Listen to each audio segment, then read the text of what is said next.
Aloha kako again, and I would like to welcome to all of you here tonight, this evening, to our community meeting for the island of Oahu, called by our Oahu trustee, Trustee Kale Akaka.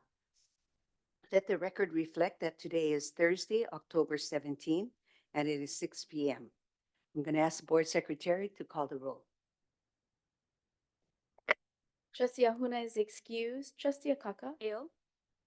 Trustee Akina is excused. Trustee Alapa. Present. Trustee Galuteria is not here. Trustee Souza. Where is he? Oh, I'm so sorry, Trustee. I did not see you. Trustee Galuteria. Eyo. Mahalo. Trustee Souza. Eyo. Trustee Trask is excused. Trustee Waihe'e is excused. Chair Hulu Lindsay. I'm here. We have 5 trustees. We have quorum. Mahalo.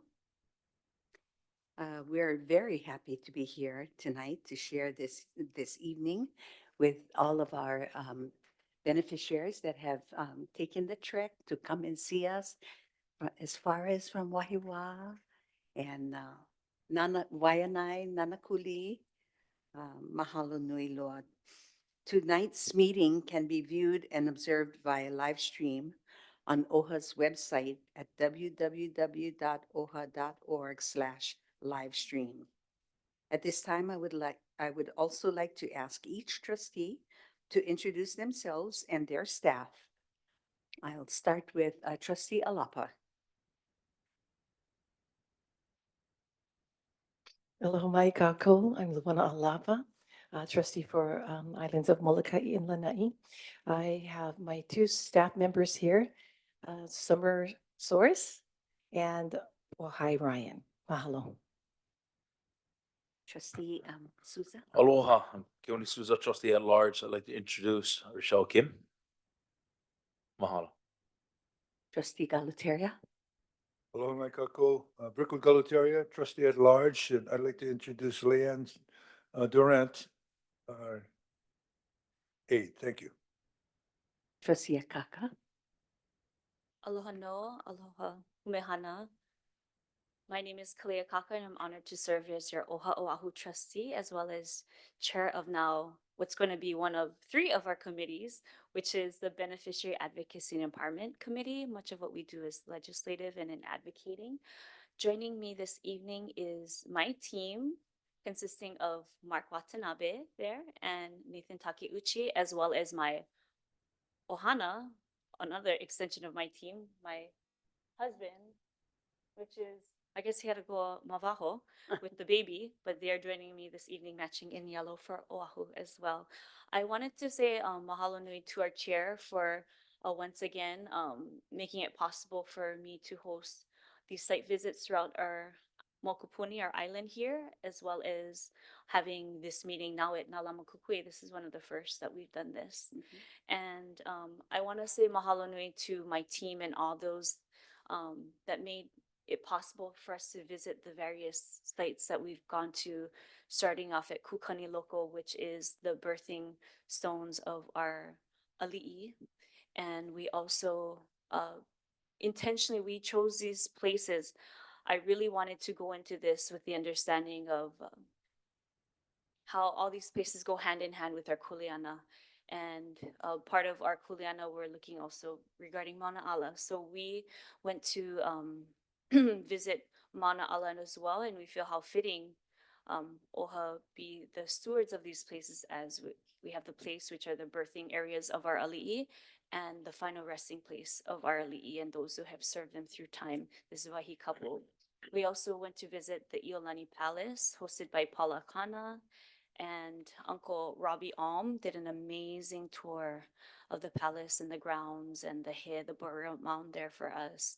We went to visit, and we got to also see the Oceania pin that Kalakaua had commissioned of his voyage throughout the Pacific to join our leaders throughout the Pacific together, and in that continuing with the Talanoa and the traditional leaders forum throughout our joining of our Pacific sisters and brothers and cousins from across our Polynesian triangle and so forth. And we also had the great pleasure of having a site visit with the Polynesian Voyaging Society. And here we have Jonah Apo, who's joining us and will be presenting later. And how fitting that we go to visit them as we have collaborated with them through time. And the Polynesian Voyaging Society is the epitome of our past segueing into our future and how we combine all this culture and kuleana together and voyaging across the world, sharing our language and our culture and our history. So it's been a very eventful week, to say the least. Yes, and we also went to Mauna Ala. Thank you. So mahalo nui also to Uncle Thomas Linchenko and the Hawaiian Civic Club of Wahiwa, the HCCW, for hosting us, and mahalo Uncle for that amazing sharing of ike that you shared with us at Kukani Loko and your ohana there as well. And I want to personally mahalo you for all the aloha that you have put in to that wahi kapu there out of your own pocket, I understand now, and all those decades of aloha. So mahalo nui. And I also want to give a special mahalo to Hailama Farden. He was so gracious as to also further narrate and share the knowledge of the history of Iolani Palace and what has happened with our ali'i through time, as well as sharing the history of our ali'i and our people and the burials there at Mauna Ala. Mahalo. Thank you, trustees. And I'm Carmen Hulu Lindsay, the Maui trustee, chair of the board. With me tonight is the board staff. We have Lehua Itukazu, our board secretary. We have Amber Kalua, also an aide to the chair. We have Kanani Iaya, another aide to the chair. And I want to thank these ladies for being such wonderful assistants as we do our meetings. I'd like to call on Pohana, our CEO, Stacy Ferreira, to introduce our staff supporting us this evening. Mahalo, Chair. Joining us tonight for the Oahu Island Community Meeting, we have our Chief Operating Officer, Kehau Pu'u, our Senior Director of Strategy and Implementation, Elena Farden, Senior Director of Hawaiian Cultural Affairs, Pailama Farden, Director of Oiwi Wellbeing and Aina Momona, Kuike Kamakea Ohelo, Director of Economics and Business Resilience, Poni Askew, Manager of Beneficiary Services, Ivi Makela, and IT Systems Engineer and Administrators, Kelsey Wade and Arlene Aguinaldo. Mahalo. Next on our agenda is the status of OHA activities, the administration's Oahu Island Community Report, an update on OHA's activities delivered by our Pohana. Stacy, before I call on you, Stacy, Lehua, do we have anyone signed up to speak on this agenda item? No one is signed up to speak on this agenda item. All right, I turn the time over to you. Mahalo, Chair. I wanted to just acknowledge that when our beneficiaries arrived this evening, that on the sign-in table, I hope you were able to pick up our summary of activities here on the island of Oahu. If you have not, you can please help yourself to one on the way out. Just giving you a very brief overview of some of the content that's in the summary. Our OHA funding activities for Oahu, there are 32 current active grantees providing services on Oahu, totaling $22 million awarded. 14 of those 32 active grantees are exclusive to Oahu. There are 226 active Native Hawaiian revolving loan fund and consumer microloan programs, loans that are being provided to beneficiaries on Oahu, totaling $1.7 million.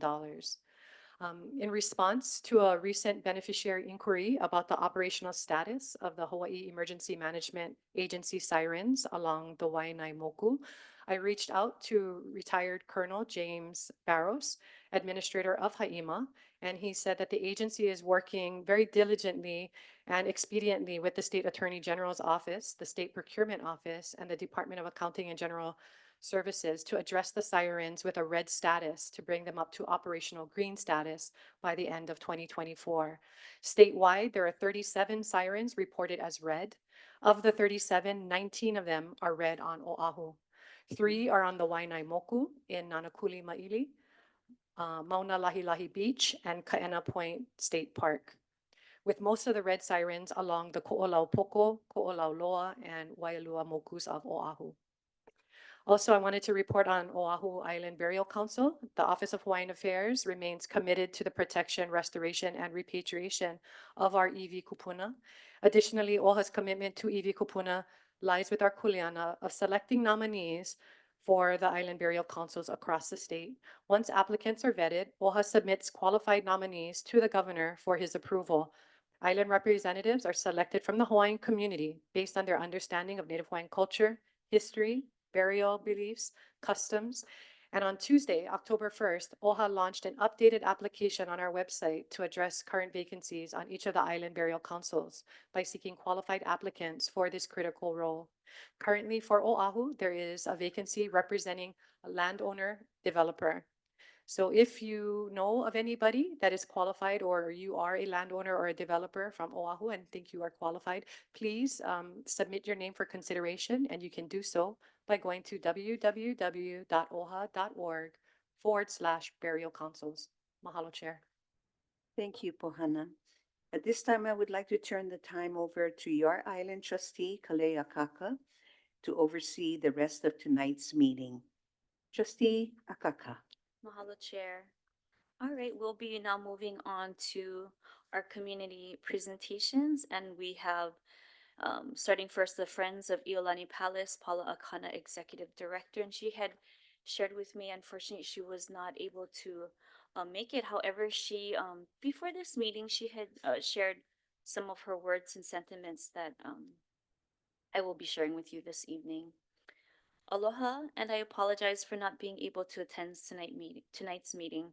Mahalo oha for your support of the Friends of Iolani Palace. I'd like to share with you and those gathered some of what we have accomplished at the palace. The roof repair is almost complete. Mahalo to the Secretary of the Interior, National Park Services for a federal grant for the project, and for DLNR for providing the required matching funds.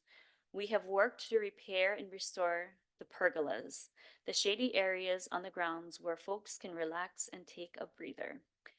We have brought back Kama'aina Sunday, the second Sunday of every month. With the kokua of the HTA Kukula Ola grant, we not only provide free audio tours for up to 500 Kama'aina on that day, but also music, hula, and cultural workshops. Please come and check out Kama'aina Sunday. We started with a city and county grant to provide transportation and admission to 2,700 Title I school students. I'm proud to say, thanks to an anonymous donor, we will be able to continue that program and expand it to other schools so that our young people can visit Iolani Palace and learn about our history. We need kokua in several areas to help push for continued funding from the legislature, in making sure programs like Kama'aina Sunday can continue, and to remind our lahui to come and visit, and in possibly funding the restoration of precious cultural resources, including paintings and silverware. Mahalo nui Paula Akana, President and CEO of the Friends of Iolani Palace. Excuse, trustee, we do have one person that would like to speak on this agenda Thank you. item. Yes, a testifier. We have Jermaine Myers. Jermaine, you can come to the table.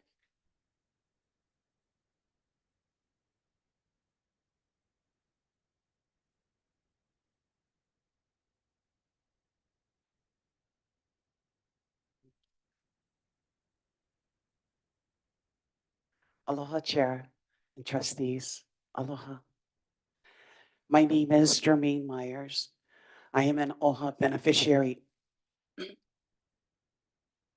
I am an OHA beneficiary for beneficiary advocacy and empowerment and I'm also a Nanakuli Hawaiian Homestead lessee. Mahalo for the opportunity to present testimony on Friends of Iolani Palace, and most specifically regarding my mana'o on OHA supporting the perpetuation of keeping Iolani Palace open and a part of our future generations. I worked for DHHL from 1985 to 1989. I graduated from Waianae High School in 1985, in May of 1985. And in July of 1985, I started working at the Department of Hawaiian Homelands. Through the Alulike College program, they awarded me a college scholarship, and included with that scholarship, I became a student hire at DHHL. At the time, DHHL was located directly across from Iolani Palace, in the old federal building where the US Postal Office at that time was the main post office. It's next to or on the Waianae side of the Kamehameha statue. At least once a week, I would cross the street with my lunch to go and eat under the trees at Iolani Palace. So my years, the 4 years that that I worked at DHHL, it grounded me in my love for Iolani Palace. See, I didn't have a car, so I caught the bus from Nanakuli to work at DHHL, and I would work there 5 days a week. My hours were based upon my college hours. And every single day, I had to walk to the Department of Health on Beretania in order to catch the bus home. And so I would walk through Iolani Palace grounds every single day. And then I would pass by the Queen Liliuokalani statue.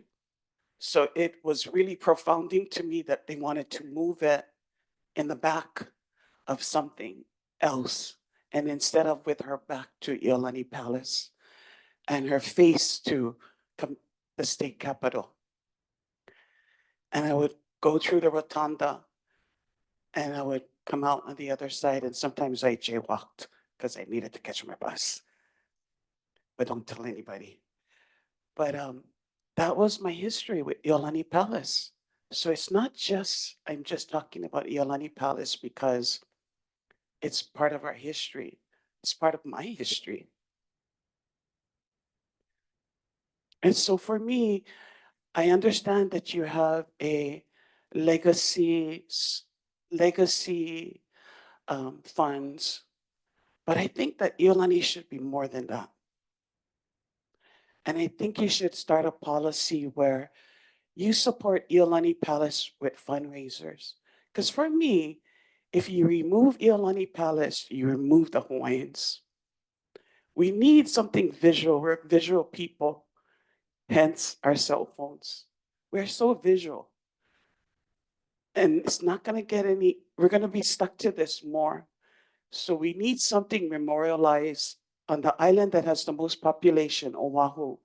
But more importantly, we're the only palace in the entire United States.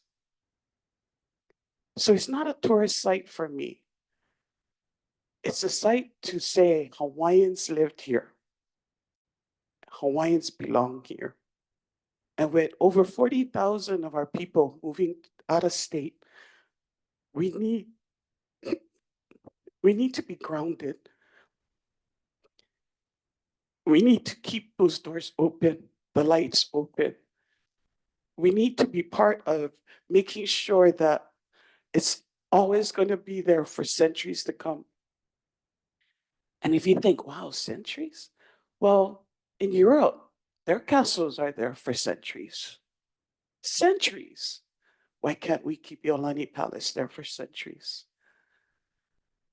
And it should be a place that OHA puts so much emphasis on that you are the one that walk it into the schools, into the public, into the charter, and into our private.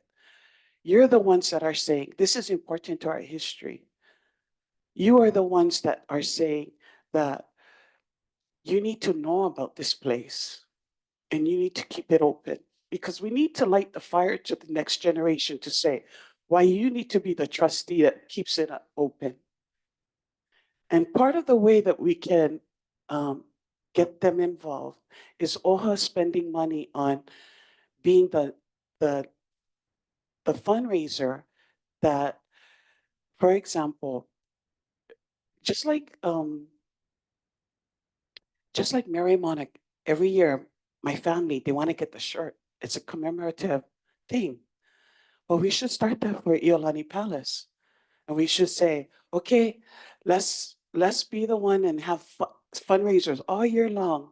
And if you give us $20, you'll get this Iolani pen with an image. If you give us $50, you'll get, a scarf or a flag, whatever it is, and a t-shirt and an aloha shirt. And just with these 4 items, you do a contest and you say, okay, we're going to give one award for any image, paint, or rendering or photo with the students of public, the students of private, and the students of the charter schools, and then one for the general public. And then that's part of the awareness. But you award them, and whoever gets the winner of each category, that's where you're going to put it on these different memorabilia that you're going to give the following year as part of the commemorative gifts that year for your fundraising for because Civil Beat does it. They give you all this paraphernalia, but we should have paraphernalia with our Iolani Palace. And we should also be part of the conversation. Should make it so prized that we want to get that they're going to want to start getting that from year one all the way forward. But that's part of the perpetuating of it.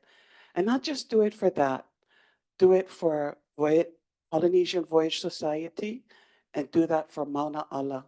And these 3, I always say the number 3 is very important. And so with these 3, that's part of your education.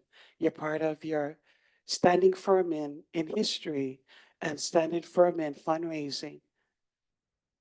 And so, yes, you got all these $1 million in the bank, but make the people part of the fundraising. They need to see value. And if you give everything away for free, they're not going to see the value. And I saw how many people had Mauna Kea shirts and flags. They can spend on Mauna Kea shirts and flags. Want them to say, I value the Iolani, Mauna Ala, and Polynesian Voyage Society. So I think I went over my 5 minutes, but thank you so much. Kia Mahalo. kuapu. God bless all of you. Mahalo. Mahalo for your testimony, Jermaine. And I share in the spirit of seeing how we can collaborate. And that was the purpose in wanting to reach out to Paula and seeing what more we at OHA can do in terms of advocacy at the legislature within the community and how we can kokua one another and see literally where the pukas are so we can see how we can kokua. Mahalo. Do we have any other testifiers for this item? No one is signed up. There's no one else. Okay, mahalo. We will now move on to the Hawaiian Civic Club of Wahiawa, HCCW.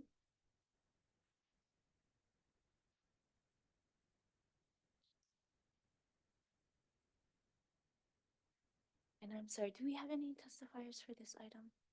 No testifiers for this item. Mahalo. Hello, Aloha. everybody. Good evening. And Aloha. thank you for the invitation Thank you. to come and speak on behalf of our Wahikapu, Pukaniloko. The people that's supposed to be here cannot be here, so I had to fall into line and get back on it again. So that's my job. Whoever is missing, I gotta come take their place. So, but I enjoy coming here, and I haven't been here for some time. Hey, man. Congratulations. You stay in the right place. But I wanted to try and acknowledge, the board for putting funds together to support the University of Hawaii's Community Design Center. Back in about, I think it was 2021, I think, I met with our Senator Donovan Dela Cruz to ask him to help us with a development proposal. So he pushed me into the UH. Kathy Shar and her group, they came in and did a very good interpretation. Some things are missing yet, so I can see why it might be taking a long time to actually approve and get it to Donovan, because I asked him, I match funding and use the legislature to do so. So right now on the airways, we have one, I guess it's a Navy or Marine grant they call the REPI. I don't know what the acronym means because that's not part of my Kuleana, but it's about 2.2 million, and the Office of Hawaiian Affairs put in 5 million, so it's like $7.2 million to help the development of Kukani Local. So I'm very grateful to the chairperson and the trustees for affording the conceptual master plan. I went steal this. I made them get me one copy because I needed to just go over them, to make sure it's right. And if something is missing, I can help, fill in the blanks, and then we can get them over to Donovan. And then hopefully they can match what the REPI is giving, yeah? So that we can develop in a greater understanding of the place. It's very important, it is the last, I guess, issue that our family has guarded for many years, since time immemorial, time eternal. So this is what we're trying to accomplish, is to put it out there. Because from the vice president of the Civic Club and come down to the maintenance man. Yeah, so that's all I do. I just cut the grass. And then if people make hot head, I make them leave. Small kind of issues like that. But so far with the signage out there, no trespassing, Office of Hawaiian Affairs, that's helpful. No parking, right? If they like to communicate, we have our website on the gate, kukanilocal.org. Contact us, name, number of people, what day. And then the Civic Club recycles that, and then they look at least a 10-person minimum to bring into the site. And we try to make sure, because of the people that live around there. Yeah, sometimes they really scare you. Yeah, because we had one incident where 3 kupuna in the late afternoon walked down the roadway, the easement, and out of the grass, this guy jumps out, shoots his gun in the ground, and demands money from them. So luckily, one of our family members was heading towards the North Shore when he just viewed down and he seen something happening. He turned around and he went back and he told the guy, "What are you doing over here? Get out of here." But that was just that instant. There may be many more. You have people that are living along the stream and in the stream leading to the site. So these are some of the things that maybe through our development proposal, we can curb all these things that are happening and then bring light to the community and the community at large of the importance of this place. So again, I thank you all for participating finally. I've been at this for 50 years, so it is out of pocket for me because that's the only way it's going to happen. I cannot be waiting for everybody. So sometimes they tell me like, "Oh, Latau, you acting any kind." I say, well, any kind makes it happen. So I thank you once again for this time, and I'm willing to field any questions to the best of my ability, if you have any. Mahalo. Members, do you have any questions or manao? Thank you very much. I can go there. Oh, nah, I just kidding. I just kidding. Well, no, I really wanted to, first of all, thank you so much for being here. And I just want to just get your take on your feelings of, you've been there, what, 50 years? Yeah. And what is it like when you're there in the land? And I mean, what emotions and so forth every time you're there? Well, for me, this is how I got involved. One day I was living down the North Shore and my mom would call me up. Yeah. So she tells me, "Tom, you get any whiskey at your house?" I said, "Well, I get some." Now, this is not for you. I want you to go to the site And all the stones there, you take one capful and you pour them on the stone. Oh, I'm sorry. There you go. Yeah. Everybody can hear me? Okay, right on. So I did that order. And then she said, before you go home, you go down to the Healing Stone. The Healing Stone used to be on California Avenue by the elementary school, Collar Elementary. But we had to go on the unit bugger because it don't belong over there. So I had a guy went and grab the stone and take them home. But she told me, after that, you call me up. So I did the chore. And then when I got home, I called her up and said, hey, Mom, the task is over. And I should have just left it at that. But I thought, so what was that about?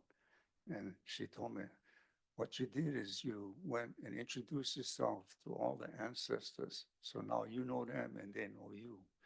Yeah. So now you become the Kuka'ave, the guardian of this place. And it's bigger than what everybody looks at, you know, by just seeing the site. It's like 36,000 acres plus in the central plains of Wahiawa, Lehua, Halemanu, and Wainaiuka. So that's why I'm doing this. And she's not the only one. I had Auntie Momi Ruan and Auntie Kavana Johnson that told me the same thing. You got to go take care of this place. So, you cannot say no, yeah. But I'm grateful because it helped me establish myself, gave me confidence in dealing with people that are non-believers. Yeah, so that's the importance, is to persuade the non-believers if you can, but don't waste your time on them. Yeah, because it's our family that we gotta take care of, and they need to be educated, because I only can last so long. I'm trying to beat out Kuali and live to 176 years old, but that's only like 100 something years more, so it's not too bad. But this is important. From them, from my mom, she was from Whitefield Valley, Big Island, so she had special things, yeah. So I just, yeah, Mom, I take care, no worry. So I've been there forever. I will be there forever, yeah, because that's what this is all about, to make sure that there's a guardian at all times, because that was a whole issue there, from the birth of the child and then the placement of all the afterbirth. You usually was at whole Pahu, but with the Industrial Revolution, everything went changed. So we moved everything into the mountain and had families live to guard them forever. Yeah, so when you go out there, and even went into Schofield at one time, everything is out there. It's just that it's not being managed correctly, so that's another task that we will deal with the federal government. Small gang, yeah, I just give them the horrors, but they kind of got used to me already.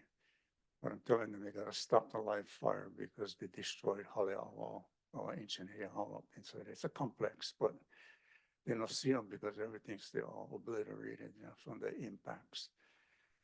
But hey, I gotta stop because I can go on for all night. But again, thank you so much for time, and I'm gonna dig out, I'm not gonna hang. Oh, thank you. Oh, other thing too. Hi. Could you share on some of the challenges that you know to be in that area and how we can do more? Well, what was interesting is when OHA received the property in 2012, when you bought it, yeah. And then Governor Ige went transferred the responsibility to the Office of Wine Affairs, that became a concern. Not that you guys are going to take care of it, but the issue was that to transfer the forever lands was critical. And to put it within the state government, a de facto government, and have it being massaged around doesn't really give or encourage the care for that place. Yeah, so, but you got to deal with what is going on. You cannot change what is here, although it is, like I said, a de facto issue. We believe, and sometimes we petition to the gods, because we cannot go directly, to Eo. So you gotta go to like mom and dad, they pass away, and then 40, 400, 4,000, and just go up the line because we cannot speak directly to EO, and that is what we were taught. So when you need something, you ask, but you gotta go through the channel of the 40, 400, 4,000 until the number of stars in the sky, so it is important. We're looking at celestial navigation because that's where their place is, a navigation school. Also, water conservation from Ki'i Stream on the North Shore, going all the way up to the source of the Ko Laos, that's Kaukonahua Stream. So within that stream, it's a bed for education for our young people, watershed management, and whatever life that lives in there. We're trying to get that number counted so that we can perpetuate it. If we take down the dam and run the stream back to its original state, that would be something magnificent for our young people. And then also the reforestation of the Ilihai, that is primary what we want to do. It's hard to grow, but can be done. It was there before. Waiawa was known for its Ilihai back in the past. And again, Waiawa, place everlasting. So I hope I answered some of your requests. I get choked, but I'm gonna be here all night, so, but thank you for a moment to share. Thank you And, for joining us. Yeah, it's important. Thank so you much. for driving all the way from Wahiwa, Brother Tom. Okay. We will now move on to our next community presenter, Polynesian Voyaging Society with Jonah Apo. And before we call up on Jonah, is there anyone signed up to testify for this? No one is signed up to speak on this item. Okay, mahalo.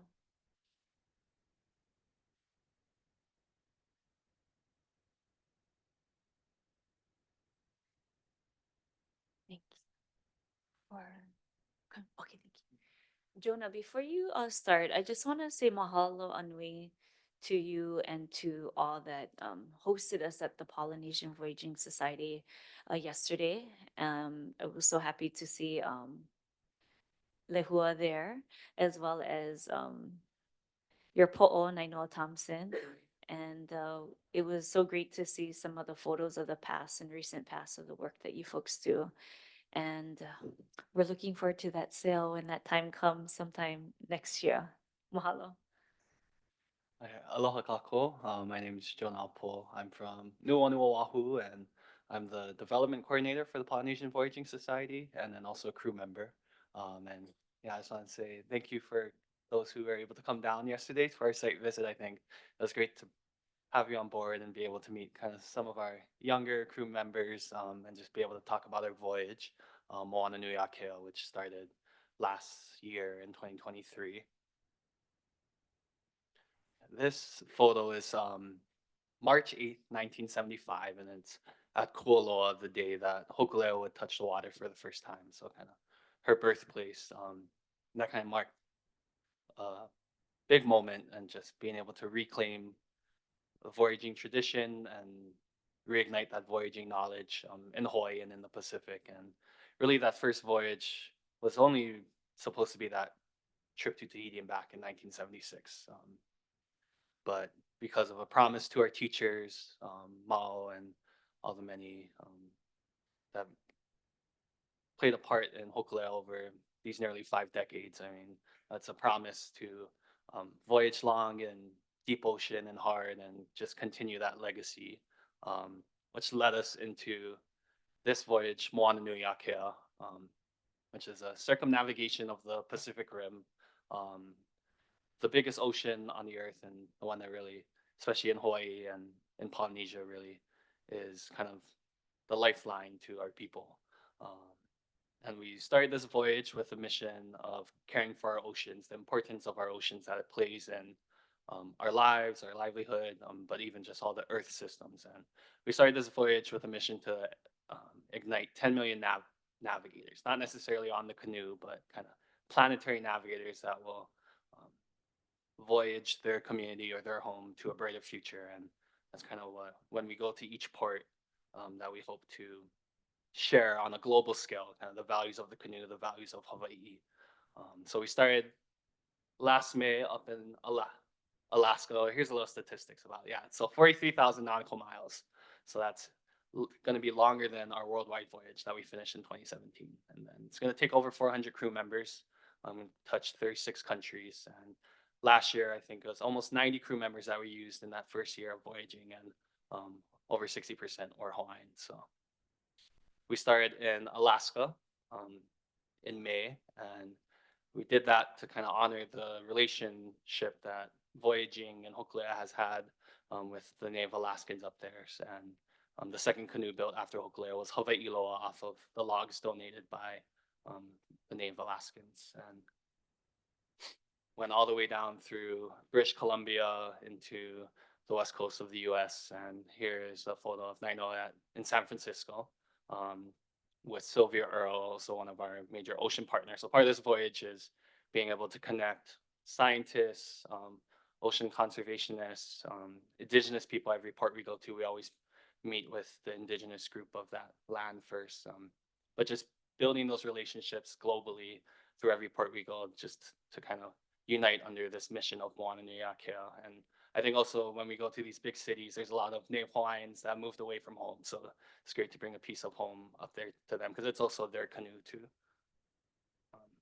And continuing the mission of education, I think, is one of the foundations of PVS of Hokulea, and continuing to educate people about voyaging, about the lessons of voyaging that we can learn. In December, we ultimately made a decision to come home. So we shipped Hokulea from San Diego down to back home to Honolulu, and it was kind of two reasons behind that decision. The first one being Lahaina. This is Hokulea at the 1-year anniversary back in August after the fires. In our voyaging family, there's a lot of original voyagers, navigators, captains that are from Lahaina. Nainoa calls it a stronghold of voyaging there. So being able to bring the canoe for them under the request, and just be there with our family in these tough times. And then the second reason was, it was an El Nino year in the Pacific. So that means a lot more warmer oceans, frequent storms near the equator, and on top of warmer ocean in general because of climate change. It really saw the effects of it being unsafe, unpredictable to be able to voyage in the original sail plan through Central and South America. So really seeing the reason why we're voyaging and the effects of climate change kind of prohibiting that. But back home, we utilize this year to really train in the first half of the year, train the new generation of voyagers, new generation of captains coming up. And we were allowed to participate in FESPAC in June, and that was great to see Ohana Va'a come together, all from all the big canoes from all the islands, and Tahitians and the Cook Islanders, be able to reconnect with them or meet them if this is the first time, and continue to build that pilina, especially with the Pacific countries that we're going to be visiting in the upcoming years of the voyage, in the South Pacific, in Asia. So this is the Taiwan delegation on Hikianalia, the day of the canoe arrival during FESPAC. So being able to make those connections years before, so that when we're coming to these countries, we're not strangers. We've already met, we've already made that relation. And then in August, we started our statewide sail. So connecting with over 30 ports in Hawaii, really with the mission of continuing our education, but specifically the most important students, our students here in Hawaii, and being able to get to every community and share our mission, and know that it's really through this community, the communities that are here in Hawaii, that are able to power our voyages, that's where our crew members come from. So as of the start of September, or end of September, we've had over 6,000 canoe or visitors come on the canoe.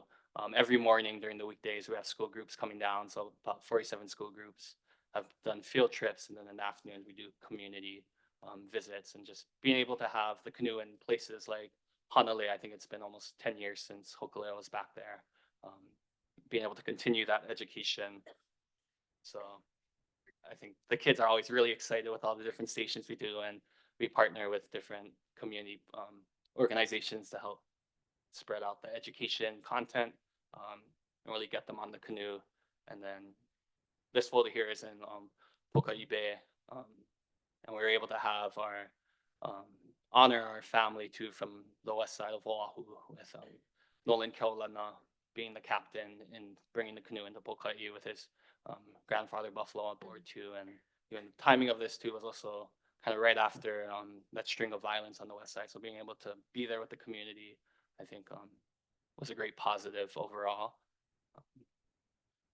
And just having these keiki on board, I mean, they're so excited. They're so interested, so curious about the canoe, and just being able to continue that legacy of voyaging. Because by time March of next year, it's going to mark the 50th anniversary of Hokulea. And I think even yesterday at yesterday's site visit, hearing kind of everyone's relationship, whether they're on the canoe years ago or their family, where there's just a long legacy of voyagers that continue the importance of Hokulea and the mission. So we're just very grateful to have your OHA support with continuing our voyages and continuing training the next generation. And I think Nainoa said yesterday that the success of OHA is also the success of PVS, and being able to continue that relationship over the decades. I'm just very grateful. And he did say he's looking forward to being able to get you guys out on the canoe. Hokulea will be back on Oahu December 20th until March as we prepare for the big 50th celebration, then returning back to the South Pacific directly after that. So, mahalo nui loa. Mahalo. Yeah, yeah. So just to kind of share what Jonah was saying, Uncle Nainoa had said that there will be 12 days of celebration with the lahana of Hokulea and so forth in PVS. So he certainly wants us to be a part of that celebration. And yes, Luana. So my question is regarding the students who come to visit and are educated. Are many of them, like, do you call it in recruit, or if these kids go through a program and so forth, they're be assured a spot on the canoe one day, or how does it work when you bring in new people? Yeah, so at least on the PVS side, recruitment for crew members is really volunteer hours. When the canoes are home in dry dock of lands, a lot of sanding, a lot of lashing of line, and just kind of as people put their hours and their love into Hokulea, that's as people get on the canoe more. But I will say in recent years, just the education of voyaging has really, so in schools, there's voyaging education. There's a lot of other grassroots community organizations like Kanehonomoku, Nakamakai that are really doing these voyaging education opportunities for students at a younger age. Even how I got involved was through a voyaging class at Kamehameha School. So there's a lot more opportunities for students at a younger age to become ma'a with the canoes. And I think that is the dream. I think voyaging is navigation is science of our ancestors, and being able to learn that and the values of voyaging, I think, is something I've felt very beneficial of as I've trained and learned under Nainoa and all the various teachers. And I think it's so ingrained with the origin of Hawaiians and Hawaii that I think as schools and the education develops, I'd love to see that kind of at that scale in every student learning about voyaging. Mahalo. Luana, did you want to share your connection through your uncle and your ohana? So when we met with, well, of course, we were there yesterday, and then we were talking about family and who sailed with who and Hokulea and so forth. So I just happened to mention my uncle's name to Nainoa, and I asked him, "Do you know who Edward Kanahele is?" And he goes, "Oh my goodness, yes, I do." I said, "Wow, he is my mother's brother." And he said, "Wow, we've got so much to talk about." I said, "Absolutely." For those of you who are not aware or know who he is, but basically, he and his wife, he's married to Pua Kanakaole Kanahele, and they have 3 children. My first cousins, Hui Hui, Ahiana, and Kikuhi. So those 3. And I was kind of part of when growing up, I didn't understand all of this as far as voyaging and so forth, because we really didn't talk much about that in our household until I stepped outside of the box and got to see that. And I remember Hokulea in Kuloa. And so I didn't understand that any of my other family members were a part of that. And so Edward, if you folks may or may not know about his background, he was a graduate, his commitment graduate, also a professor at the Hawaiian Studies at Hawaii Community College. And he also instructed, he was an educator, instructed community groups in Hawaiian practices, and he was instrumental in bringing the World Indigenous Peoples Conference on Education and co-chaired the planning committee. He was an executive council member of Hui Malama Ina Kupuno, an organization dedicated to the return and reburial of ancestral remains. I'm very proud of my uncle's work. I've heard from countless people, there's just so many people who have been mentored by him, especially those on Molokai as well. And when they found out that he was my uncle, they're just like, oh, we love him. And I guess that's what helped establish their connection to the Iwi Kupuna. And he was obviously him and his wife my auntie were heavily involved in the repatriation and reburial of our Iwi Kupuna, and obviously thousands of them, thousands. So I understand that Nainoa and my uncle, when he come and visit and so forth, I don't know all the details about that, but I do know that he made an impact, and I guess the connection through that from the ocean and of course back to the land, there's that combination, and I'm just pleased and very happy. And I shared with my mother, said, "Mom, guess what? Nainoa knows your brother." She's like, "What?" So I share with her, "What are you guys doing down there?" I said, "Well, it's part of our Huaka'i, and our Kaleakaka had set this whole thing up for us." So I learned so much yesterday. And thank you. You guys were amazing. I took all the pictures and shared with my family there. So I'm hoping they would one day come down so they can experience same things that we all have, yes, like we did yesterday. Mahalo. Keone, do you have any? I just want to say, and I said this yesterday. First of all, we all know your dad, Todd. But yeah, it was nice to see the younger generation kind of taking the reign and doing his thing. And yeah, continue to do what you do, bro. I know my brother was your football coach too, bro. I guess the football thing didn't work out. We're gonna blame him, bro. You're in a better place, man. So thanks for being here, bro. Head on. Mahalo, Keone. Taro pose his dad. Yeah, you can see the resemblance there. You're my handsome. Chair, did you, Chair? Yeah. Because he's where right now? Your dad? Yeah. He's where? Oh. Kohala area. Okay. Hailama, did you say anything? Trustee Galutaria, would you like to share your experience as a crew member? Thank you for the opportunity. Put you on the spot. I have no prepared text, but I will say that I'm a proud veteran of Oku. And when I see you, I see me. And I'll try to be as brief as I possibly can, but there's a lot of history for me with Oku and Noah and Billy Mm. and Gordon Oh, yeah. and Cruz from Kauai and Babayan from the Big Island, which is a multi-generational family that continues to sail. I was a board member of PVS back in the late 80s. And then in the 90s, and thank you for indulging me, because what you're sharing stuff that I lived. So back in the 90s, we wanted to do a sale that was impactful for the children of Hawaii. So we put a GPS system under one of the hulls of Hoku so that the children of Hawaii could follow her. And we launched a voyage called Nona Mamo, for the generations. Kiki Mo'okini, who was a 70-year-old crew member. She was a school teacher, named the voyage, Nona Mamo. And when we launched from the same places you always launch from. Then, if I remember, I recall correctly, where's the line that goes down to Kealakahiki? Is that Molokai?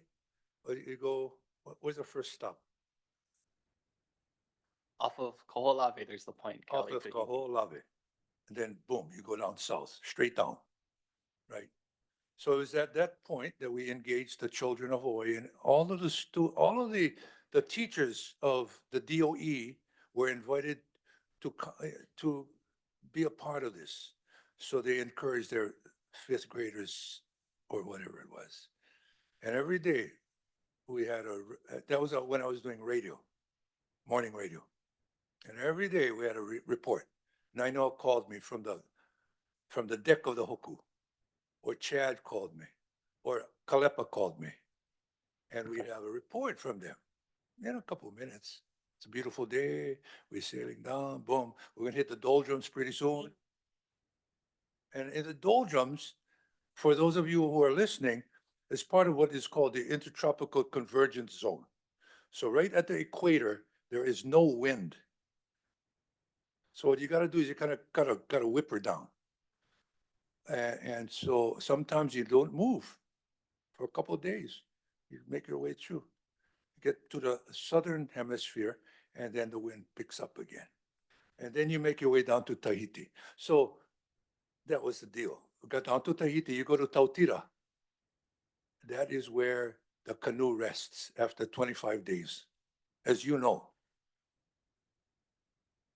I'm reliving this. Thank you so much for allowing me this, Apo. I really appreciate this. So in Tautira, what I did as a crew member now, I became a crew member. I went down to help the canoe, and then we sailed the societies and we sailed the cooks. On our way to Huahine, it was Hurricane Eva up here in Hawaii.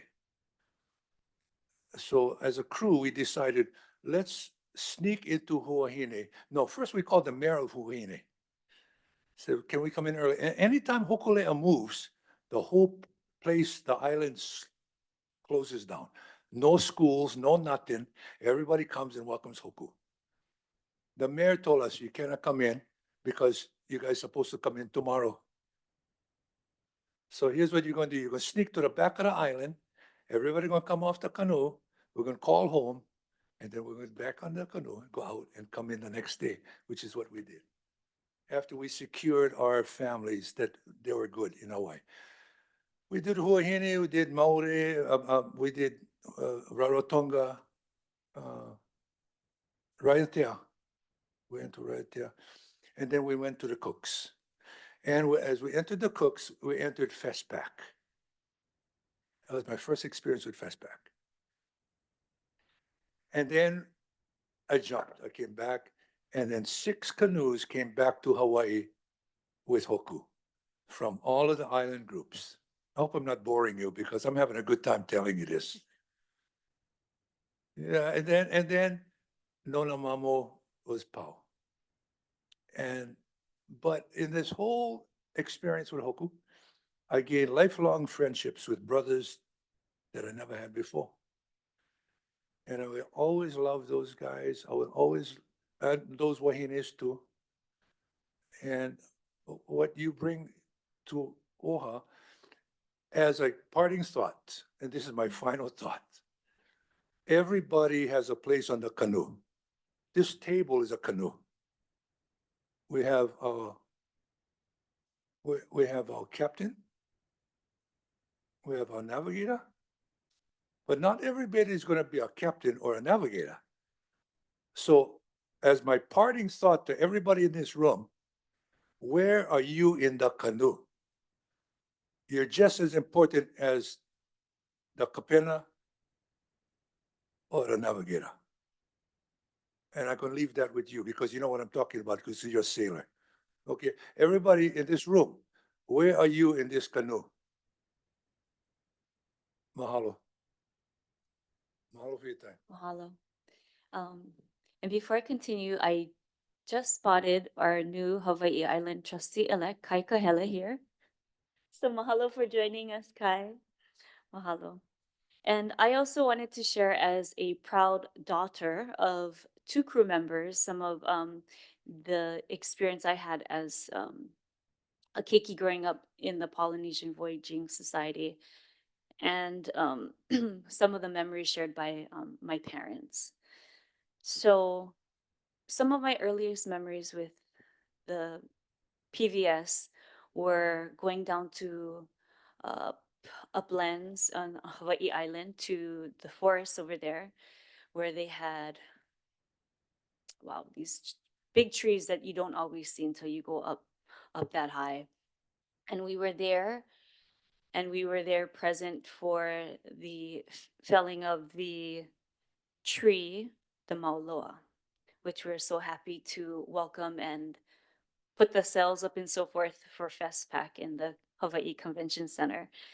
So those are some of my first experiences at an elementary age, growing up in this community, and also going down to Honaunau, where the kupuna and the various new crew members were there carving old traditional style with the ads, with the hoin, just they cut the koi. And I was so thankful. And yesterday, we have one of our staff here who is part of the team of Trustee Souza, Rochelle Kim. She had looked into her archives and found a photo of crew on the Mangareva Lake down in Polynesia, where they also went down to the Marquesas Islands and so forth. So I was so happy to see this photo. Now her Kane, her husband, is on the far right with the long lauoho, right there. What's his name? Alden. And then I could spot out my father, my papa, on the far left on the top with a mustache, as that used to be his look. And he once upon a time had black hair too. So that is my father. And in the middle are is a name that was brought up earlier, our beloved Uncle Chad, also known as Kalepa, Babayan, also a young man having grown up in Lahaina. And our Auntie Audrey, his always devoted partner, Babayan. And I had the great pleasure of growing up alongside their children, going to Disneyland with them, and later finding out in life that we truly are blood ohana, we're related.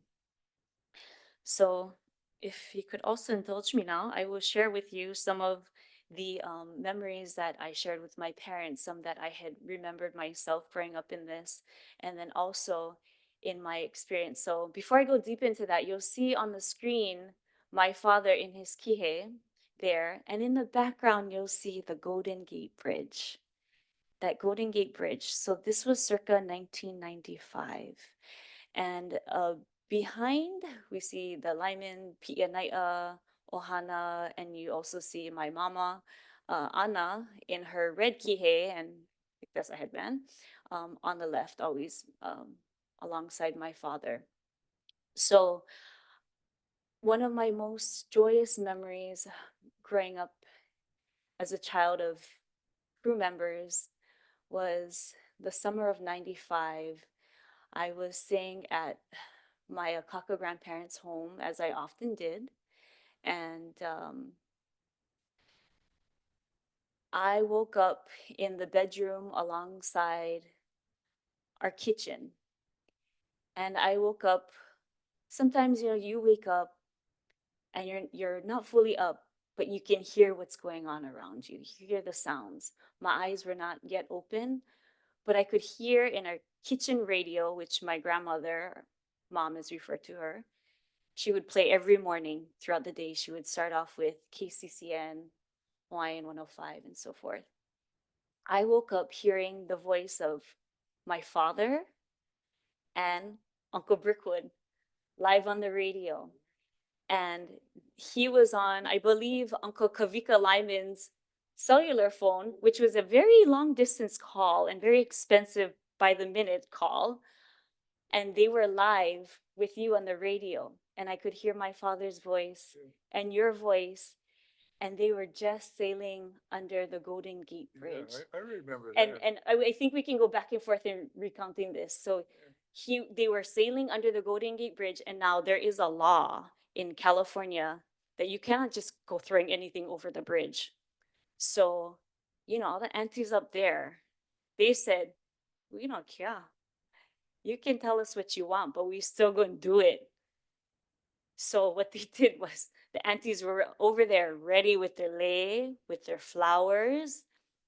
And up into the very last hour, the governor of California gave the okay and said, you may do so. So I remember, and I'll read to you some of the memories, but just off of the top of my head, I remember hearing my father's voice, and there were cheers of people in the background. And you could hear his voice, all the emotion in the voice, where you hear them describing the showers of lei and the showers, waterfalls of flowers, thousands, thousands of leis and flowers. And out of all the lei and flowers that fell from that bridge, what a sight to behold. Because you got to figure there's so many of our people up there, and they've just been waiting decades for this moment.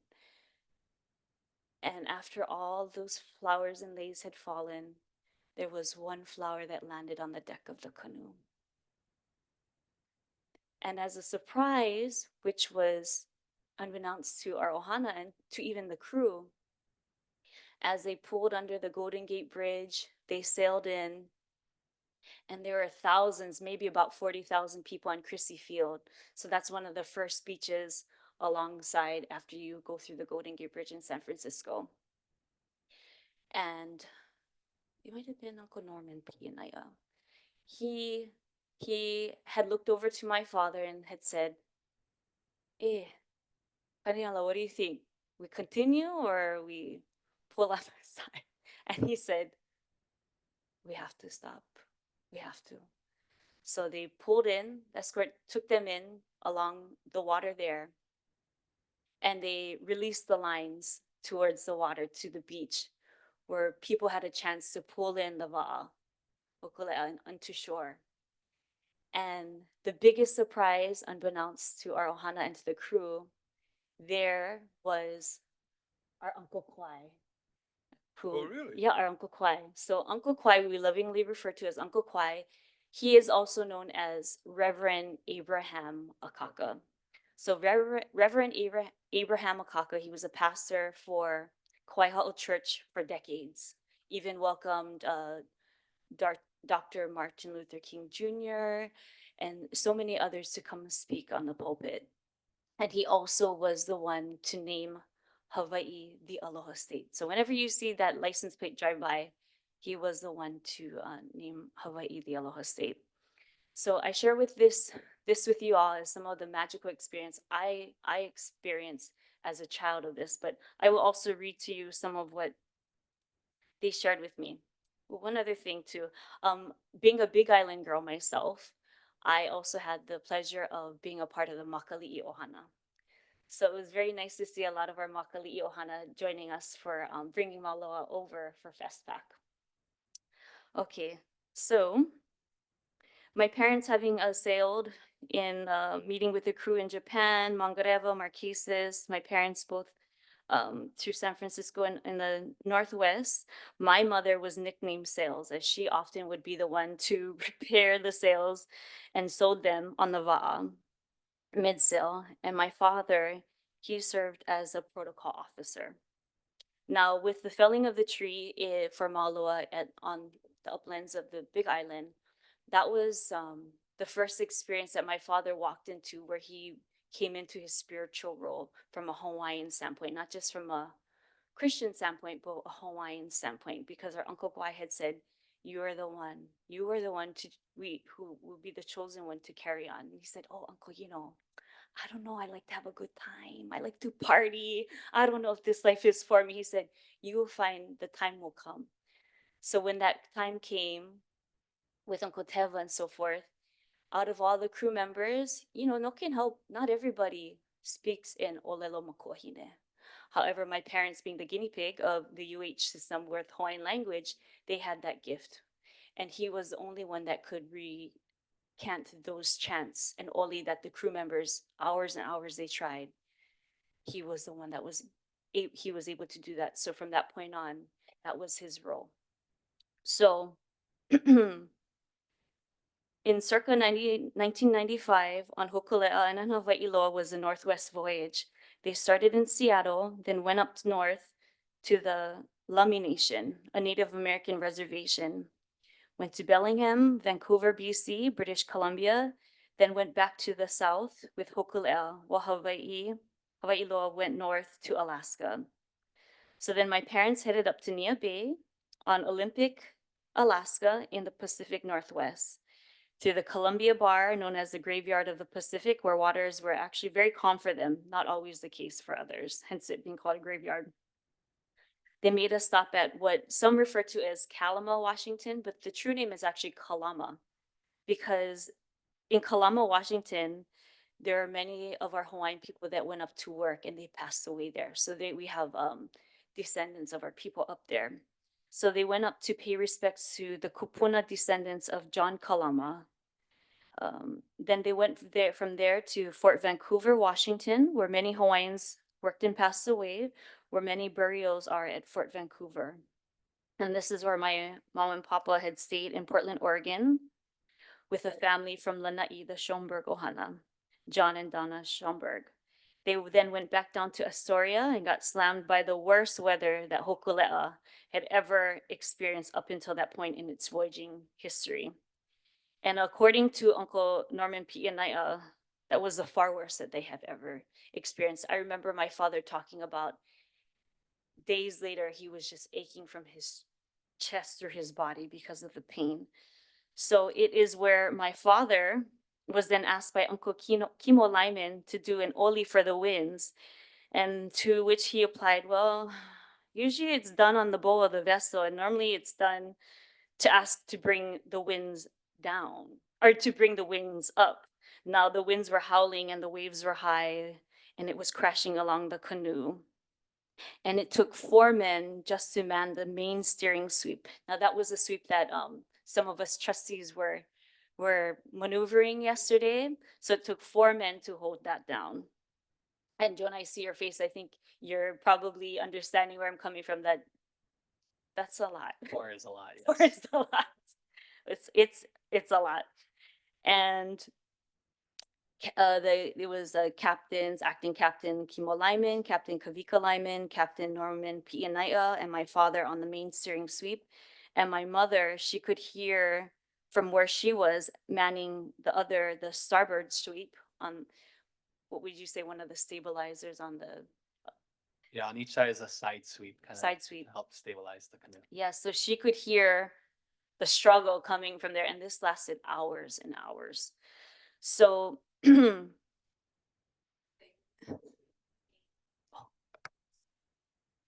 mentioning the pain, your father, was it because he got slammed on the boat or just it was the because long hours? the waves were Oh, high coming over the canoe, and for them just to stay afloat and to go in the direction they had to do, and Jonah, you can probably explain this better than me, they were just trying to stay alive. So they did what they had to be done, and that's just the nature of being out at sea. And so that's part of how my mom got her nickname Sails, because there were so many pukas in that sail that it had to be repaired.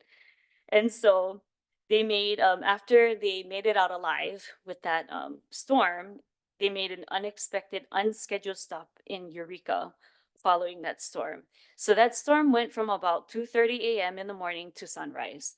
That's how long that was. And for my parents, their particular watch was from 10 p.m. to 2 a.m. And then about somewhere between 1 and 2, they were caught up to do what they had to do because the weather got so crazy. And just to give you an example of how fast they were going, the escort boat was so far from the canoe, because even with the sails down, these canoe, they're designed to just fly. As as Uncle Nainoa had shared quietly with us yesterday too, these canoe, the whole point in a sail is not to see how fast you can get there, but it's to get there safely. So, you know, the escort boat had a very hard time in keeping up with them, as the double hull canoes ride better than a monohull boat. And so they were moving pretty fast. And after things had calmed down and they were now on land, going back to the original role, my mother's role was originally started as a land crew. But as most things in life, sometimes you kind of just fall into the kuleana. And she was the land crew with the Bishop Museum, but it quickly transitioned to being a guest crew member down the Columbia River, and then on board working crew member once she got to Astoria, as Uncle Chad Paishan returned back to Hawaii for unexpected reasons with his ohana, and was invited. My mother was invited to take his place from Astoria to San Francisco. And en route to San Francisco, they hit that storm at Cape Blanco, where my father's chest was hurting for how many days, and to the point where later Uncle Norman P. Anaya had done some healing touch energy work on him to get him back into place because he couldn't even move. And when they left Eureka, they made an overnight stop at Drake's Bay. And if anybody's familiar with San Francisco, that's just right within the Bay Area, north of San Francisco. And as closer as day went, they early went into the morning, they arrived into San Francisco. And arriving into San Francisco on July 1st, 1995, there was, as I described earlier, the showers of flowers and lei from the Golden Gate Bridge, which is a big controversy at that time, as there's a law where you're unable to have anything over the sides of the bridge. And the governor of California allowed it. And the auntie said, we're gonna do it anyway. So they said, if you want to arrest us, then go ahead. And so an hour before they sailed under the bridge, it was allowed. And that single flower had landed on the deck of the canoe out of the thousands of flowers and hundreds of leis. And then on Chrissy Field, our Uncle Kwai was there to bless the canoe. Originally, they were not going to land on Chrissy Field. However, Uncle Kimo Lyman had asked his thoughts on not stopping on Chrissy Field, and it was advised that he should. So they called the tool to drop the line and turn towards the shore, as there were thousands on the shore, guessing about 40,000 or so, as they were being towed in. And my Uncle Kwai was one of them. People were cheering as the canoe came in, and as the canoe got to shore, they threw the line so people could actually hold the canoe. So they were actually on shore. That was another unexpected stop. Same thing like Kalama, Washington, drifted right into, and the people holding the lines into place. So yeah, that live call that my dad had with you, confirming that was on Uncle Kavika Lyman's cell phone. I don't know how high his bill was after this trip, but it was so nice to hear Correct. your folks' voices early in the morning. May I Yes. ask Brickwood, when that conversation was going on in your radio Yeah. station and so forth, you're so basically just listening. There's no video, none of that coverage right back then. Well, I'm not quite sure, but it was all in the conversation. It was beautiful. Yeah. And there, by the way, there's another one I want to share with you. Okay, Jonah, and I forgot about it, but it's pretty significant in the life of Hokulea. Right, on the Nonamamo voyage, and sorry for interrupting. No, please. On the leg from Rorotonga back home, we orchestrated a conversation between some school children, and we were at the Peace Satellite at UH with Hokulea and the space shuttle. Oh yeah. Okay, Lacey Veach, who's a local boy, went to Puno, Nainoa, on the canoe. So the most modern navigational equipment of today, with the most modern navigational equipment of yesterday, was talking to each other. I remember seeing that on the news. Oh, it was the most incredible experience. And we had a chance to bring the children in the middle. And pretty much what they asked was really elementary questions like, where you guys use the bathroom on both of these places? You know, but it's what it is. And so if you guys can bring that type of life to the canoe, we'll support it as much as we can, I Mhm, think. mhm. Yeah, okay. And even Uncle Naino and talking with him too, really the spirit in us kukaing together and doing site visits, seeing how we can collaborate together. And I'm so thankful for Uncle Naino's word saying, let me know how we can help. So I did name a short list of things he could help with, like from Mauna Ala, in the support there, as well as sharing with our people all the good work that OHA does do and how we collaborate with the Polynesian Voyaging Society. So just to finish this story here, you know, we have Ohana up in San Francisco and they welcomed our Ohana for how many days, and it was so nice to join up that way.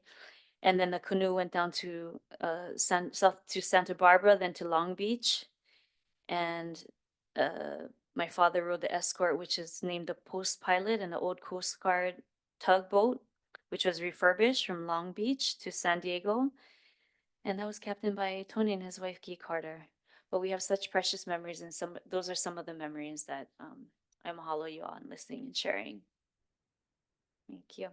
Members, any other mana'o questions, comments? Hi, you have anything you like to say? Okay, all right. Mahalo, Jonah.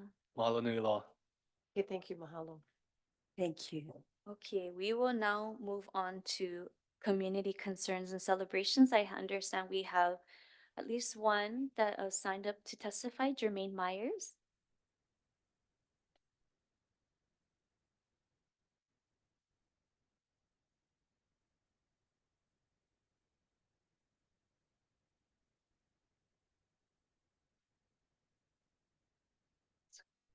Aloha. Aloha. Aloha, Again, for Jermaine. the record, my name is Jermaine Myers. I'm an OHA beneficiary for beneficiary advocacy and empowerment. And I'm also a Nanakuli Hawaiian Homestead lessee. Mahalo for the opportunity to speak about my community concerns. Rep. Keela informed us today that Wendy's Nanakuli at Nanakuli Village will be reopening tomorrow. Their drive-through starting with breakfast and their dining room starting from lunch.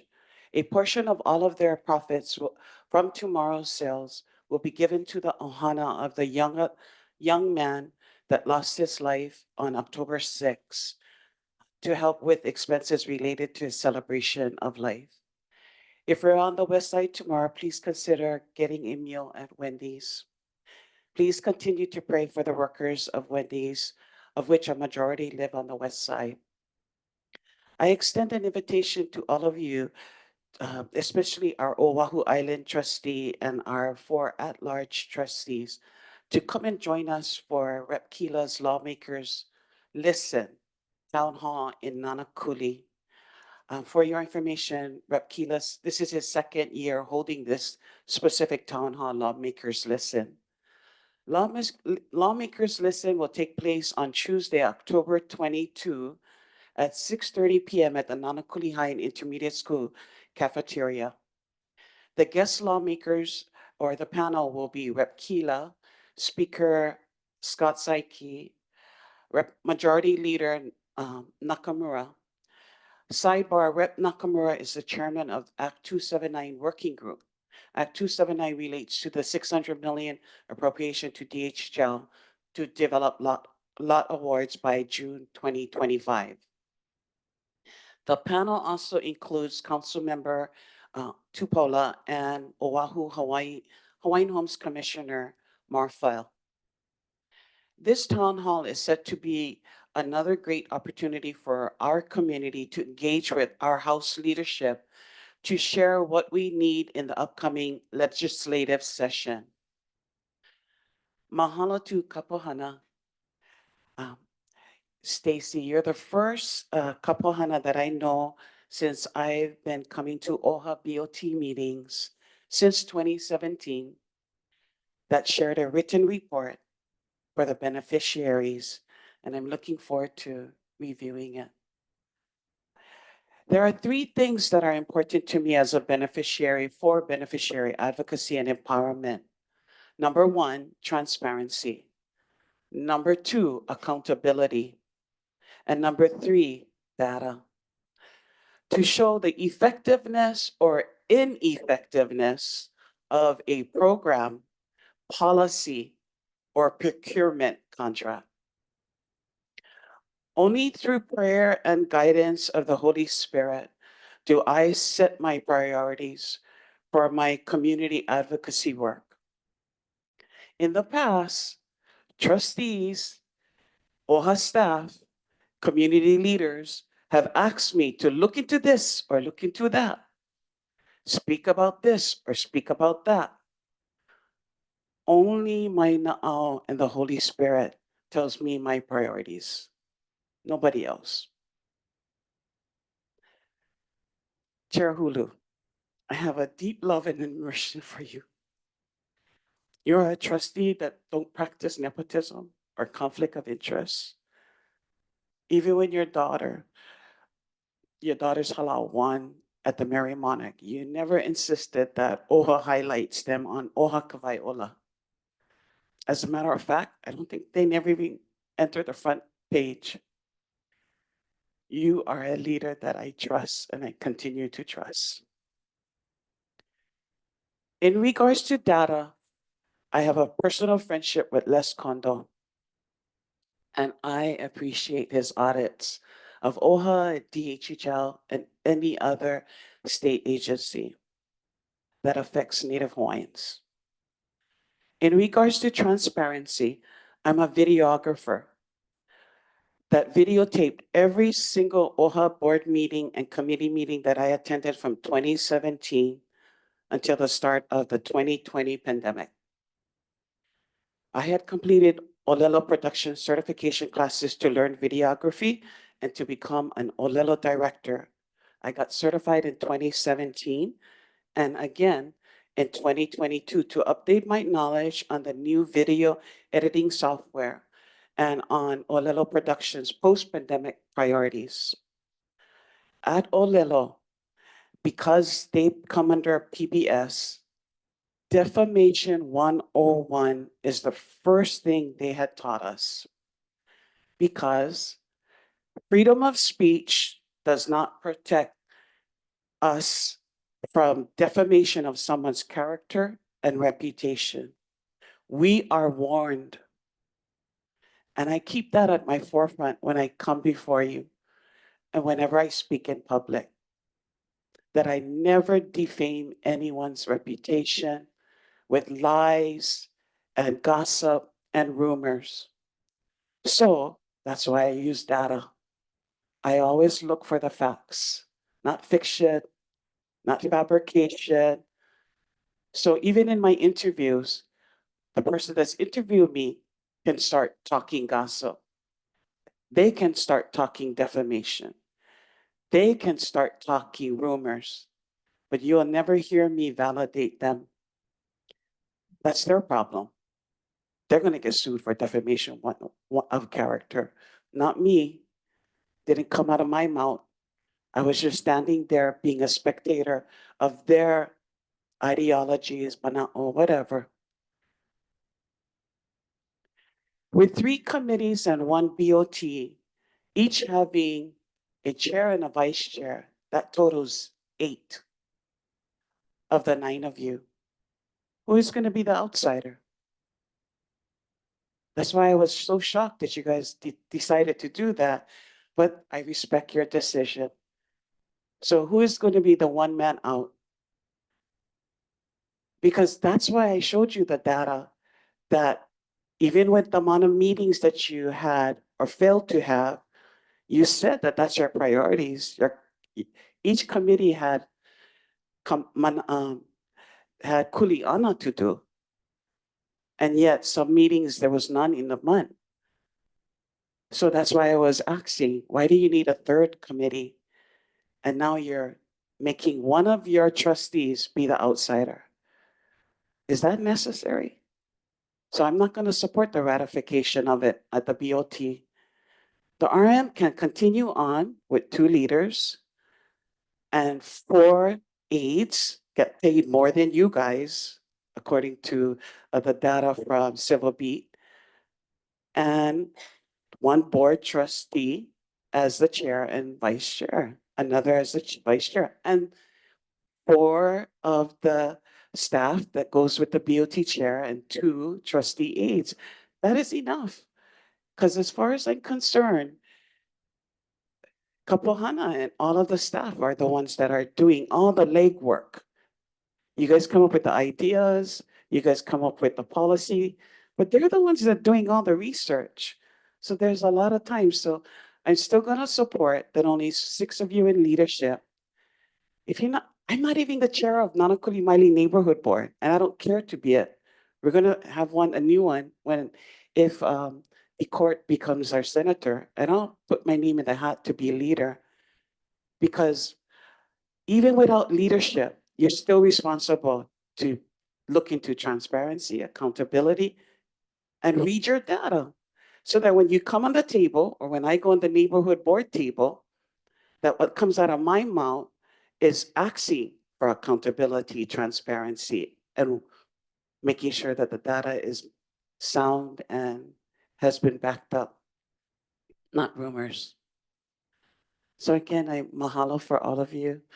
And I thank you for allowing me this opportunity. Kia kuapu, God bless all of you. Mahalo. Mahalo, Jume. Lehua, are there any other testifiers signed up for community concerns? There's no one else signed up. Okay. Mr. Makikau, did you want to say anything? Or simply observation? Okay. Okay, we will now continue on to announcements. Members, are there any announcements at this time? Do you, Luana, did you want to share about your Molokai? Your meeting on Molokai? That may I am, or you and Keone, did you want to kind of touch on that? That, yeah, of course. It was, I must say, thank you so much, first of all, to Kapuhana.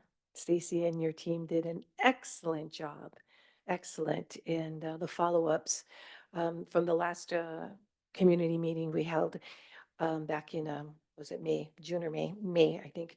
Anyway, it was an opportunity for the follow-ups from the concerns of our beneficiaries who testify. And every year that they come to our community meetings, they do their testimony, and then that's it. Nothing else happens afterwards. And so we're noticing the same things coming back over and over. And I'm saying, can't we have another one like intermittent or something in between, so that at least we can work and find out what we can do to help them with their concerns, rather than waiting a whole year and then they're going to come back again. And again, still nothing's done. So this particular Me'ai and Mana'o turned out to be amazing. Is what the people really wanted, and they're very happy. It was a full house, by the way. Didn't expect that, right? Right, Keone? It was a full house, and it was really nice to see the people knowing and seeing that this was our concern and what we're going to bring to the forefront, so that they know they're not forgotten, their concerns are not forgotten, and we're doing our best to address them. Now, not every one of them is within our jurisdiction, but at least they know that we were um, concerned enough to answer or look up or research, do the research for these particular concerns, right, Stacy? Yeah, and I know, Stacy, you shared some of the things with our beneficiaries there, and I would like for you to kind of give them a heads up on what you did. Oh, Mahalo, trustee. Thank you for the opportunity to share about our first mana'o, our me'ai and mana'o. It really is our opportunity to, you know, do exactly what our beneficiaries expect us to do, and that is to advocate and to answer questions. Many of the things that come before us are not necessarily OHA issues, but they may be federal, state, county, or even private sector. But it's really the job of OHA to shake out the issues and figure out how to get them solved, even if it's not through us directly. I just want to mahalo our team, our administration. They are phenomenal. Our strategy and implementation team, brand new for OHA, and they're really the boots on the ground,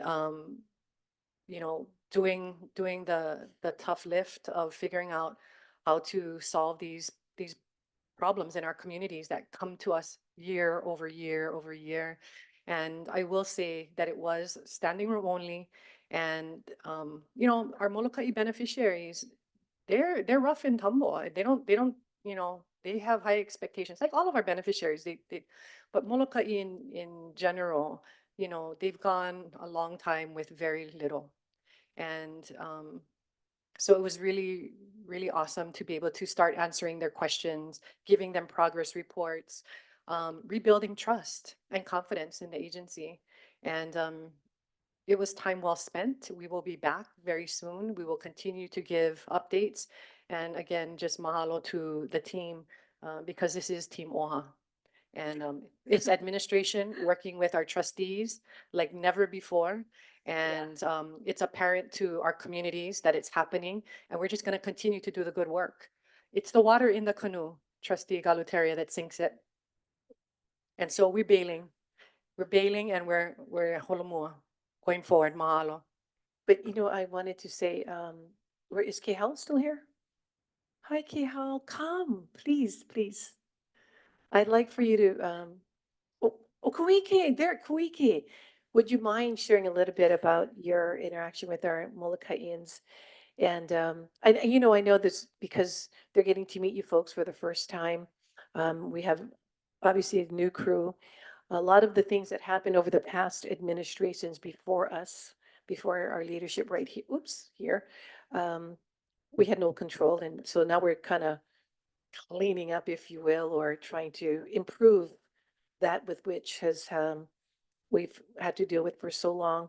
And they're doing an amazing job. And I just love their take on the way in which they facilitated yesterday's, the other night's meeting with the community so that they had a better perspective of where OHA lies in everything, so that it's not just on one trustee's shoulder, because there's 9 of us.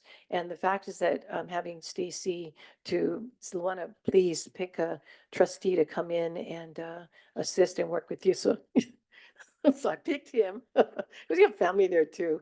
And I thought it would be great because, that we can all relate from different generations and whatnot. But the whole idea was to be able to let the people know that it is a team effort. And that's what we're going to be doing from now on. And that's how it's going to be, I believe, for I everybody. hope so.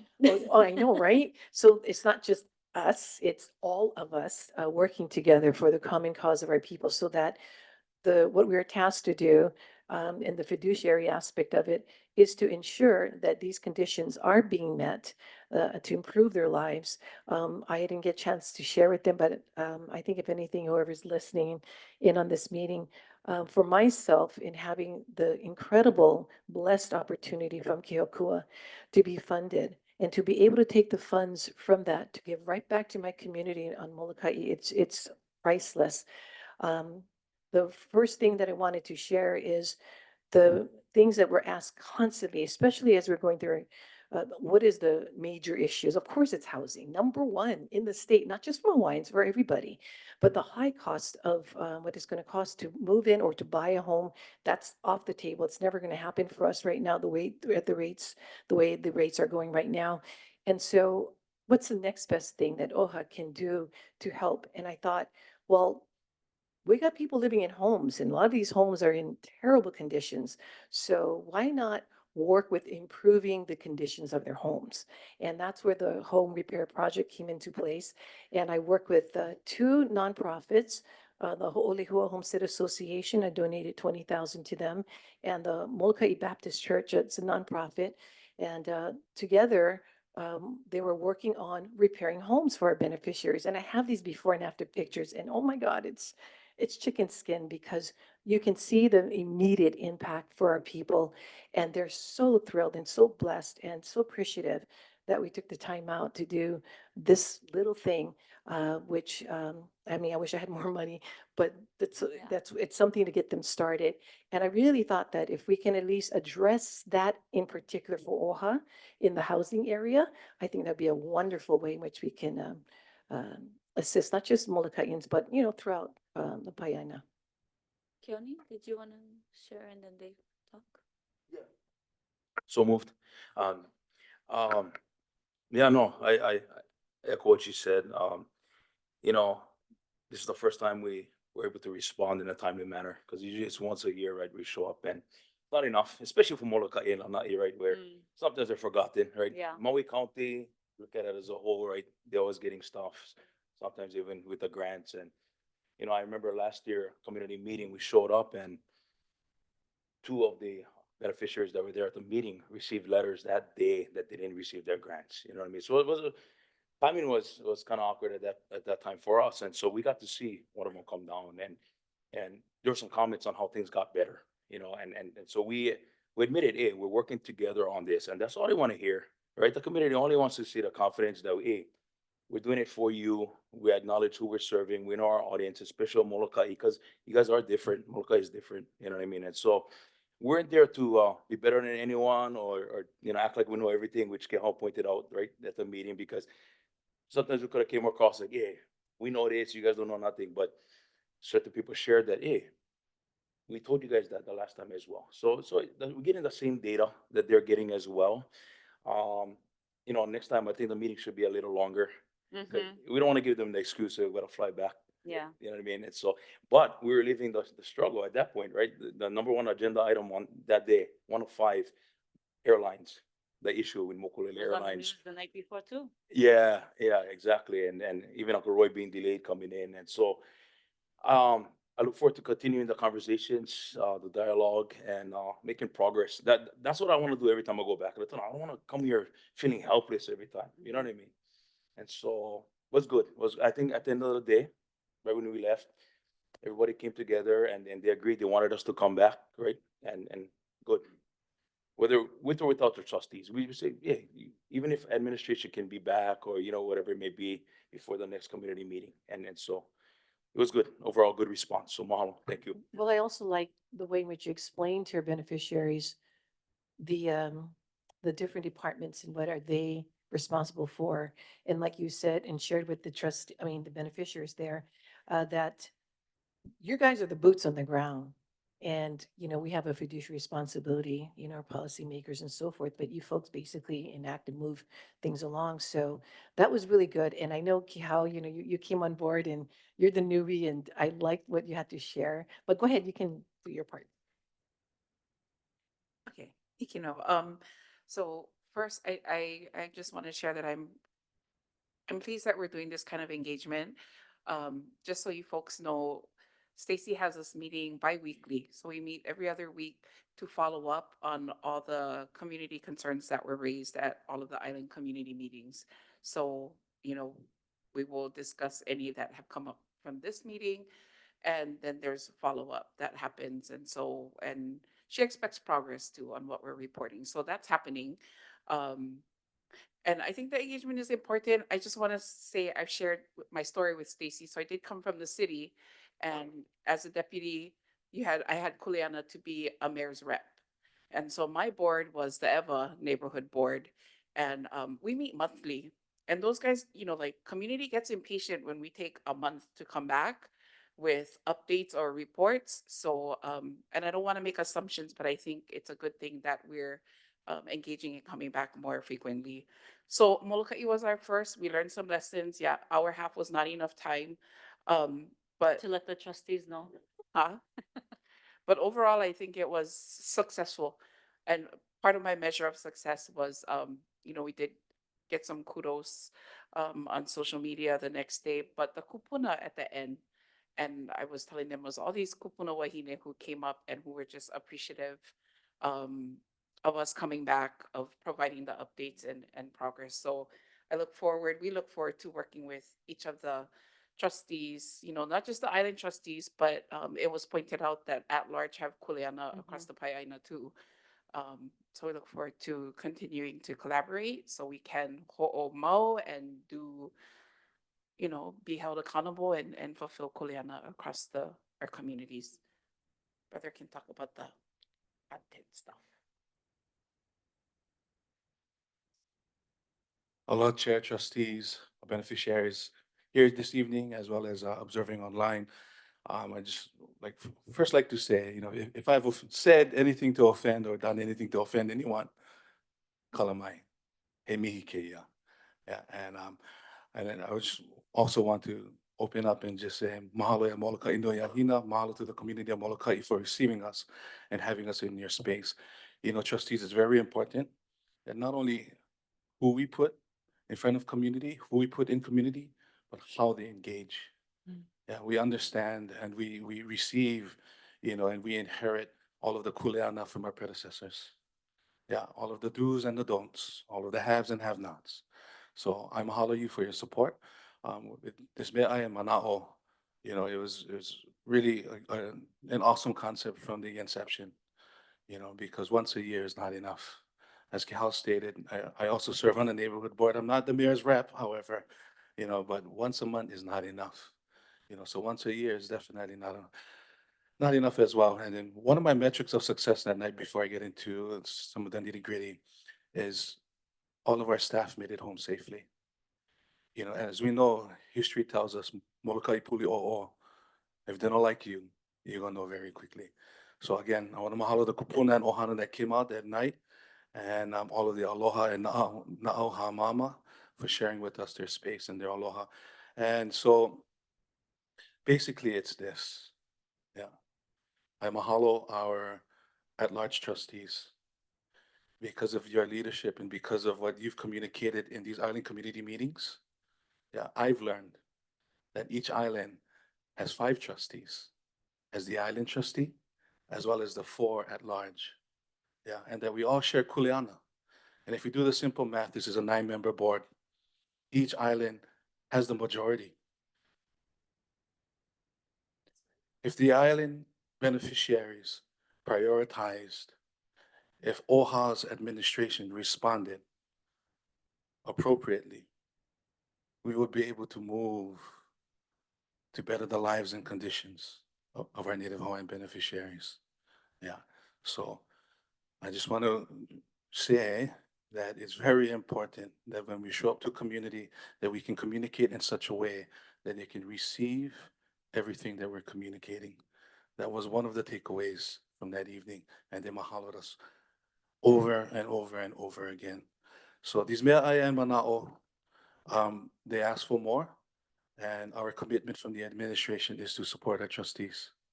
Yeah, and just understand, please understand that as we have more island community meetings, as we have more mea aya and mana'o, um, the list is increasing. So from our first island community meeting follow-up with the today's administration, yeah, we started from 1 page and now we're on 8 pages. Yeah. So what that means is the lift gets greater and greater. The komaha gets heavier and heavier. Because as stated multiple times a few moments ago, we are the boots on the ground and we're okay with that. We signed up to do the good work and we're here to report. So I mahalo you folks for your continued trust in us. I mahalo you folks, trustees, for your continued support. And I look forward to serving our community. Mahalo. And from my experience, I would just also want to share in some of my observations. Um, I, as a trustee and as also the chair of the BAE committee, um, would appreciate a heads up because I know we have all these things going on, and simultaneously, we've been working on months on our site visits and so forth, and not knowing ahead of time and on scheduling on the same evening something, it makes it challenging to support how we can, and I certainly want to. So also in Jermaine mentioning Rep. Keela's town hall, I would love to go, but however, we also have a mea aya mana'o on Kauai that same evening, same time. Yeah, so that's coming up as well.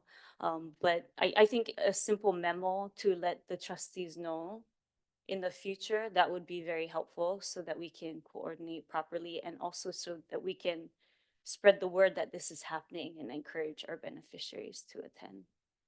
Yeah. Trustee, may I respond? Yes. Mahalo nui for the time. I just want to say these mea aya mana'o are designed, yeah, so the island trustee can invite an at-large trustee. Why? And if you ask me why, I'm going to tell you why. It's because of sunshine law. If there's 3 or more trustees, right, involved, then we, I mean, we're bound by sunshine law. So then we're gonna have to get all of, all of the rules involved, and we have to comply with that. So, sure. To respond to you, trustee, absolutely. We are committed with, through this administration. I'm not trying to speak for our Kapohana here, but from what I know in our meetings, we are absolutely committed. So we will be communicating out. However, I want to just share this last thought. All of these island community meetings and all of these me'ai mana'o are in fact not part of the Mani Maliola strategy plan. So while we have the kuleana to uplift and carry out the Mani Maliola 15-year strategic plan for OHA, we are also resourcing all of these me'ai and mana'o and responding to our beneficiaries because we know how important it is to rebrand OHA in such a way that we not only listen, but we live for ea, for our beneficiaries. So mahalo for the time again to speak this evening. I yield back to you, Chair. Mahalo. Yes, and for me, in participating, sometimes it doesn't mean we as other trustees go on the mic in terms of sunshine law. However, it's another set of ears so we can fulfill our kuleana and our fiduciary kuleana to our people, and so that they know that we care and we are hearing them. And for me personally, I found out through reading our kawaiola. So that was kind of hard. Mahalo. Members, do we have any other announcements? Do you want to say something?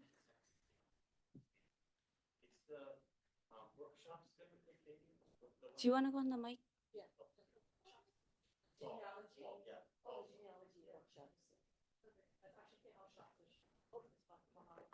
First of all, Lucy needs a protege. Yes. So yes, we do. Actually, I was just, Ilima is the beneficiary services manager, so she manages, Auntie Lucy.